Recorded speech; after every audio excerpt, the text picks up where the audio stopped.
দর্শক বণিক বার্তায় আপনাদের স্বাগত জানাচ্ছি। আমি ইমামুল হাসান আদনান।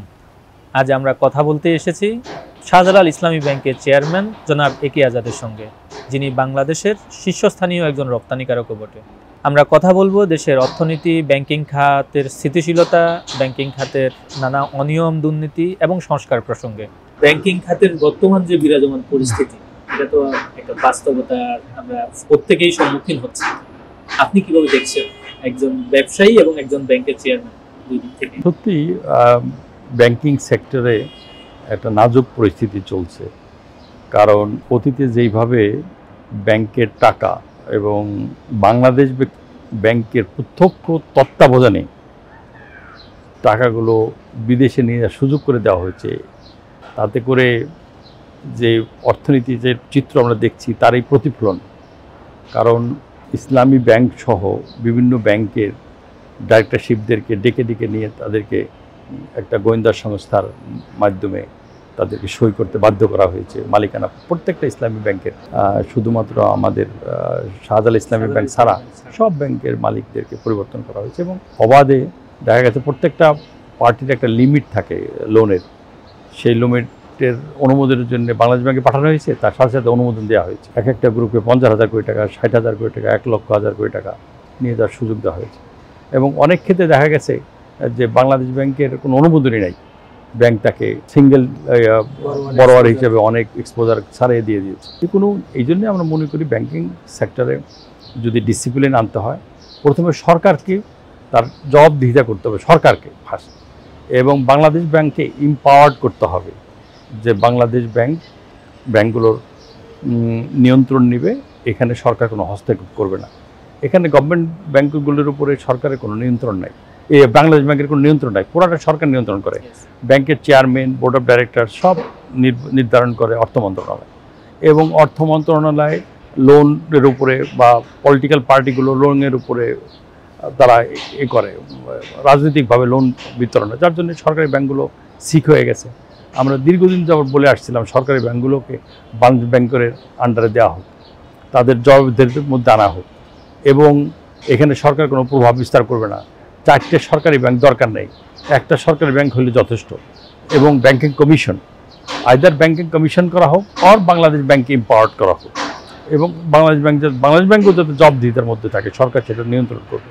এইগুলো ছাড়া কোনো ডিসিপ্লিন ফিরে আসবে।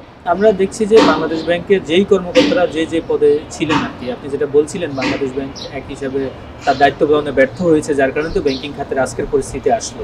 তাদেরকে ওই পদগুলোতে বহাল রেখে বা এই স্ট্রাকচার রেখে এই কর্মীদেরকে দিয়ে কতটা সংস্কার সম্ভব? আপনি যখন জবাবদিহিতার ব্যাপার আসবে, বর্তমান সরকারের জবাবদিহিতা নিশ্চিত করতে হবে। তা আমি মনে করি যখনই সরকারের জবাবদিহিতা আসবে, তখনই সে বাংলাদেশ ব্যাংকের জবাবদিহিতা নিশ্চিত করতে পারবে। অ্যান্ড সরকারই যদি বাংলাদেশ ব্যাংকে বাধ্য করে লোন বিতরণ করতে, ব্যাংকগুলোকে বাধ্য করে, তখন তো আর কিছু করার নাই, যেটা অতীতে হয়েছে। সেই জন্যে আগে সরকার ঠিক করতে হবে যে সরকার তার জবাবদিহিতা জনগণের কাছে থাকবে, এবং তার প্রত্যেকটা, শুধুমাত্র বাংলাদেশ ব্যাংক না, প্রত্যেকটা ইনস্টিটিউশনকে সে জবাবদিহিতার আওতায় নিয়ে আসবে। আমি ব্যক্তি যেমন জবাবদিহিতার মধ্যে থাকি, আমার ব্যবসায়ী প্রতিষ্ঠান জবাবদিহিতার মধ্যে থাকে, এবং সরকারকেও কিন্তু সেই জবাবদিহিতার মধ্যে, কিন্তু সরকার যে অতীতে সরকারগুলো সেই জবাবদিহিতার মধ্যে ছিল না বলে আজকে দেশের এই সংকট। আপনি তো ব্যক্তিগতভাবেও ইসলামী ব্যাংকের একজন বড় গ্রাহক ছিলেন, তো আমরা দেখছি যে ইসলামী ব্যাংক দিয়েই দেশের ব্যাংকিং খাতের মোটা দাগের সবচেয়ে বেশি ক্ষতিগ্রস্তটা হলো। আপনি ব্যবসায়ী হিসেবে ইসলামী ব্যাংক ক্ষতিগ্রস্ত হয়, আপনি কি কেমন ক্ষতিগ্রস্ত? কোনো ইসলামী ব্যাংকের গ্রাহক না আমি, মেইনলি আমার ব্যাংকিং পূবালী ব্যাংক, তারপর ইস্টার্ন ব্যাংক, আর হচ্ছে সিটি ব্যাংকে কিছু করি, Dhaka bank, standard chartered, HSBC, এই কয়টাই আমার মেইন ব্যাংক। তো এখানে এইসব ব্যাংকগুলোর মধ্যে এদের অবস্থা ভালো, কিন্তু যখন একটা ব্যাংক সিক হয়ে যায়, তার এলসি অন্য ব্যাংক গ্রহণ করে না, তার জন্য তার তো আর যাওয়ার জায়গা থাকে না। এবং যেমন একটা ব্যাংকের, আমার এক বন্ধু, সে কানাডা থাকে, তার একটা ফিক্সড ডিপোজিট ছিল একটা ব্যাংকে, সে টাকা দিতে পারছে না, গেলে মাত্র 30,000 টাকা দেয়। তো তার কয়েক লক্ষ টাকা তার এফডিআর, অথচ সে টাকা পাচ্ছে না। অনেকে আসছে, চিকিৎসা করতে পারছে না, সে টাকা তুলতে পারছে না, তো গেলে 20,000 টাকা 30,000 টাকা দেয়। তো এই জায়গাগুলো তো আমি মনে করি একটা নৈরাজ্যকর পরিস্থিতি তৈরি হয়েছে। যদিও বাংলাদেশ ব্যাংক এবং সাবসিডি দিয়ে বা লোন দিয়ে, টেম্পোরারি লোন দিয়ে, এবং আমাদেরকেও লোন দেওয়ার জন্য অনুরোধ করেছে বাংলাদেশ ব্যাংক আমাদের ব্যাংকে, এবং বলছে বাংলাদেশ ব্যাংক ইজ গ্রান্টার। তা আমরা কিছু লোন দিয়েছি কয়েকটা ব্যাংকে। তো এইটা তো কোনো সলিউশন না। সলিউশনটা হচ্ছে তার যে অনাদায়ী ঋণ, এটা তাকে রিকভারি করতে হবে। এবং দেখা যাচ্ছে অনেকের ট্রেস পাচ্ছে না যে লোন নিয়েছে, এবং যারাই লোন ডিসবার্স করেছে সে দেশেই থাকুক আর বিদেশে থাকুক, তাদেরকে আইনের আওতায় আনতে হবে, যাতে করে অন্যরা দেখে তাকে শিখে। তা আমি মনে করি এই কেয়ারটেকার অন্তর্বর্তীকালীন সরকার হয়তো কিছু করে যাবে, পরবর্তী নির্বাচিত সরকার দায়িত্ব হচ্ছে এই লোনগুলো রিকভারি দিয়ে ব্যাংকগুলোকে সাহায্য করা।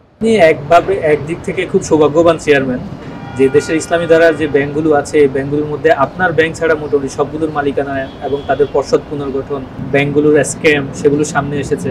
তো তার ঢেউ কি শাহজালাল ইসলামী ব্যাংকে কিছুটা লেগেছে কিনা? আমরা ব্যাংকিং পর্যায়ে ঢেউ নাই, কিন্তু আমরা লেন্ডিং করতে পারছি না, বড়োয়ার নাই, কারণ কেউ টাকা নিয়ে বিনিয়োগ করছে না। দ্যাট ইজ আমাদের অনেক বেশ কয়েক হাজার কোটি টাকা আমাদের আইডেল পড়ে আছে। তো এই যে স্থবিরতা পুরো অর্থনীতির উপরে কিন্তু পড়ছে, কর্মসংস্থানের উপর পড়ছে, এই ব্যাংকিং খাতে যে ইনডিসিপ্লিন, একটা অরাজকতা, নৈরাজ্যকর পরিস্থিতি, তার কারণেই কিন্তু আজকে এটা তৈরি হয়েছে।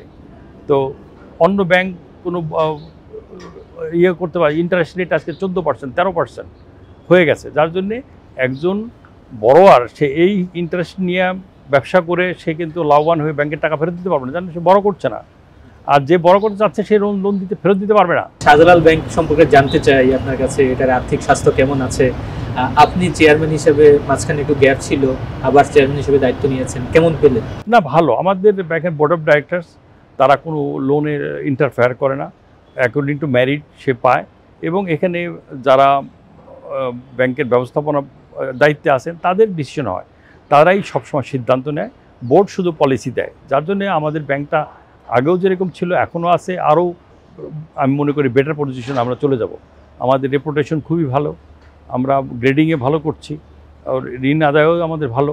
তো যার কারণে আমি মনে করি যে ব্যাংকিং সেক্টরকে যদি সুস্থ সেক্টর দেখি বোঝা যাবে রাষ্ট্র কীভাবে চলছে। যেহেতু ব্যাংকিং সেক্টরটা অসুস্থ হয়ে পড়ছে, অর্থনীতি অসুস্থ হয়ে পড়ছে, যার জন্য রেভিনিউতে ফল করেছে। দেখেন তার ইম্প্যাক্ট কিন্তু সব জায়গায় পড়ছে। আজকে সরকার গ্যাসের দাম বাড়াতে চাচ্ছে, আজকে বিভিন্ন ভর্তুকি দিতে চাচ্ছে না। তার মূল কারণ কি? মূল কারণ আপনার ট্যাক্স আদায় হচ্ছে না। শাহজালাল ইসলামী ব্যাংকের কথাই বলি যে এই ব্যাংকটা ভালো থাকলো আর বাকি সবগুলো টেক ওভার করে ফেললো। আপনি যখন চেয়ারম্যান হিসেবে মানে এই ব্যাংকের পর্ষদে ছিলেন, এটা নিয়েও এক ধরনের গুজব শোনা যাচ্ছিল, মার্কেটে আওয়াজ উঠছিল যে এটাও বুঝি টেক ওভার করে ফেলে। সেই রকম কোনো পরিস্থিতি বা চাপ আপনি পেয়েছিলেন? আমাদের সময় এটাও নেওয়ার পরিকল্পনা ছিল। পরবর্তীকালে আমাদের যাদের সাথে আমাদের তৎকালীন প্রাইম মিনিস্টারের সাথে তাদের সম্পর্ক ছিল, তারা বুঝাইতে সক্ষম হয়েছে যে না, এখানে এটা নেওয়া ঠিক হবে না। দেশের ব্যাংকিং খাতে বেশ কিছু সংস্কারের উদ্যোগ নিয়েছে সরকার, বাংলাদেশ ব্যাংক, বিশেষ করে ওয়ার্ল্ড ব্যাংকের একটা প্রজেক্টের অংশ হিসাবে আমরা দেখছি যে দুর্বল ব্যাংকগুলোতে অডিট চলছে। এই সংস্কার কার্যক্রম যেটি চলছে, এটার গতিটা কেমন দেখছেন এখন? আর আসলেই এইগুলো দিয়ে প্রকৃত অর্থে সংস্কার হবে কি? আমাদের সংস্কার করতেই হবে, সংস্কারের কোনো বিকল্প নাই। আমি যেভাবে চলছি এভাবে চলতে পারে না। তো আপনি দেখেন কোনো জবাবদিহিতা নাই। আমরা যারা যেসব ডিফল্টার লোন আমাদের ব্যাংকেও আছে, তারা কিন্তু কেস করে আমি তার কাছে টাকা আদায় করতে পারছি না। তো এখানে সরকারের সহায়তা ছাড়া আপনার অর্থনীতি আদালত আজকে আগে ছিল যে 4 মাসের মধ্যে বা সার্টেন নিয়মের মধ্যে তাকে মামলাকে রায় দিতে হবে। আজকে বছরের পর বছর ঝুলে যাচ্ছে, অর্থনীতি আদালত ইজ নট ইফেক্টিভ। এখানে আপনার অর্থনীতি আদালতে তাকেও একটা ইফেক্টিভ করতে হবে। তারপরে হাইকোর্টে আপনার প্রচুর মামলা আমাদের পড়ে আছে। এই জায়গাগুলিতে যদি আমার বিচার দ্রুত নিশ্চিত না করা যায়, তাহলে কিন্তু ব্যাংকগুলো কিন্তু ভালো সুস্থ থাকতে পারবে না। কারণ একটা বড়োয়ারের বিরুদ্ধে আপনি যদি আইনি ব্যবস্থা না নিতে পারেন, সে কিন্তু লোন দেবে না। তো এই জায়গায়ও আপনাকে একটা আইনি কাঠামোর মধ্যে নিয়ে আসতে হবে টোটাল সেক্টরটা। যে গতিটা চলছে এই গতিটা কি আরো বাড়ানো দরকার, কিংবা আরো কিছু পরিবর্তন, আরো কোনো সুপারিশ আপনার এই বিষয়ে? আমার সুপারিশ হচ্ছে ব্যাংকিং সেক্টরের জন্য যদি আলাদা কোর্ট নির্ধারণ থাকে এবং অর্থনীতি আদালতকে মোর ইফেক্টিভ করা যায়, তাহলে ব্যাংকগুলো সুস্থ থাকবে এবং দেশের ইকোনমি গ্রো করবে। এবং দেশের ইকোনমি গ্রো করলে অর্থনীতিতে ব্যাংকগুলো আরও বেশি অবদান রাখতে পারবে। কর্মসংস্থানে ভালো অবদান রাখতে পারবে। আমরা বিগত 15 বছরের একটা শাসন ব্যবস্থার আপনি একেবারে সরাসরি প্রত্যক্ষদর্শী, আমরাও প্রত্যক্ষদর্শী। অনেক ভেতরের গল্প আপনি বেশি জানেন, আমরা হয়তো উপরের গল্প অনেক বেশি কিছু জানি। তো এই যে আপনি ছাত্র জনতার একটা অভ্যুত্থান পরবর্তী গত 6 মাসের বাংলাদেশে, 6-7 মাসের বাংলাদেশে মৌলিক পরিবর্তন দেখেন কিনা? কোন দেখলে সেটি কোনগুলো আসলে, বা আরো কি পরিবর্তন আপনাদের প্রত্যাশা ছিল? এটা সবচেয়ে বড় পরিবর্তন যে মানুষ যে একটা অপশাসন দীর্ঘস্থায়ী, সে যেই হোক না কেন, সে দীর্ঘস্থায়ী হয় না, এবং আজকে তার এই সরকার এবং ছাত্র জনতার অভ্যুত্থানে তার প্রমাণ। এবং অতীতে ভবিষ্যতে গিয়ে আর জন্য একটা রাজনীতিবিদদের জন্য একটা প্রায় শিক্ষণীয়, এবং শুধুমাত্র রাজনীতিবিদ না, যারা ব্রোক্রেট ছিলেন, যারা 18 রাজনীতি, তাদেরকে ওএসডি করা হয়েছে, তাদেরকে সাসপেন্ড করা হয়েছে, এবং যারা দুর্নীতি করে টাকা বিদেশে পাচার, তাদের বিরুদ্ধে আইনি ব্যবস্থা নেওয়া হচ্ছে। এই যে একটা পরিবর্তন, এবং এই যার জন্য সবাই কিন্তু এখন সজাগ, ইচ্ছা করলেই সে কিন্তু করাপশনে জড়াচ্ছে না। তো আমি মনে করি এই ধারা যদি অব্যাহত থাকে, এবং ভবিষ্যতে যে নির্বাচিত সরকার আসবেন তিনিও যদি এই ধারাটা অব্যাহত রাখবেন, তাহলে কিন্তু দেশ একটা উন্নয়নের দিকে মডেলে চলে যাবে, সাস্টেনেবল পরিবেশ উন্নয়ন আমরা দেখতে পাবো। আপনাকে অনেক ধন্যবাদ মনিবার্তার পক্ষ থেকে। আপনাকে ধন্যবাদ।